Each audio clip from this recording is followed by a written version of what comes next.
Little Polar Bear by Hans de Beer. It was a big day for Lars. He was going with his father on his first hunting trip. Lars was white all over, just like his father. In fact, at the North Pole where Lars lived, everything was white because it was covered in ice and snow. Lars' father showed him how to do all kinds of things. Follow tracks, swim, and dive. He talked, and Lars listened silently, paying close attention. Once his father disappeared underwater and stayed so long, Lars began to worry. But when his father finally reappeared, he had a big fish for supper. When it was time to go to sleep, Lars' father said, "Make a big pile of snow to protect yourself from the wind, like I do." Lars was proud of his pile, but also very tired. He quickly fell asleep, just like his father. But during the night, the ice began to crack. The piece where Lars was lying broke off. When Lars woke up, it was morning. He was all alone in the middle of the sea. It was getting warmer, and the piece of ice and Lars' pile of snow were getting smaller and smaller. When the ice was almost completely melted, Lars saw a big barrel drifting by. Luckily, Lars was able to reach the barrel and climb on top of it. Then a storm began to rage. As Lars clung to his bobbing barrel, he missed his father and his pile of snow more and more. After the storm, Lars drifted on the sea for a long time. At last he saw land, but could not see any snow or ice. Almost everything was green, and the sun was very warm. Lars carefully slid off the barrel and stepped onto the beach. The beach was hot and yellow. It burned Lars' paws. He ran to the river nearby. But just as he was about to plunge in, a very big tan animal sprung out of the water. "Boo!" it said. Lars quickly ran to hide. "I was only joking," called the big tan animal. "I'm Henry, the hippopotamus. Who are you, and why are you so white?" Lars didn't know the answer to the last question.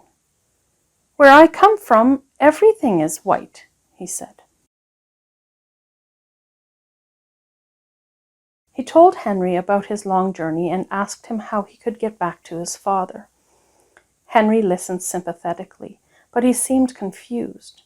He wiggled his ears and squirmed and finally said, "The only one who can help you is Marcus, the eagle. He has traveled all over the world. He will know where you come from and how you can get back there. But we'll have to cross the river, go through the jungle, and climb the mountains to reach him."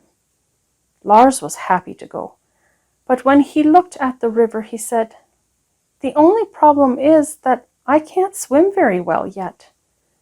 "No problem at all," said Henry and laughed. "Climb on my back. I won't sink." Lars was astonished by all the things he saw in the jungle. Henry patiently explained everything. Lars especially liked the tall brown stalks that Henry called trees. They were such fun to climb. In one brown stalk sat a funny green animal, which suddenly turned white, just like Lars. "It's a chameleon," Henry said. "It can change its color." Lars thought that was a handy thing to be able to do. At the edge of the jungle, the mountains began. It was a bit cooler, and Lars felt more comfortable. Henry found climbing difficult, but Lars helped by telling him where to step. After a while, Henry was exhausted. "That's enough for today," he said. "Tomorrow we will continue. Let's rest here and look at the nice view." As Lars looked out over the land and sea, he began to feel homesick. "Cheer up," said Henry. "You'll be home again soon."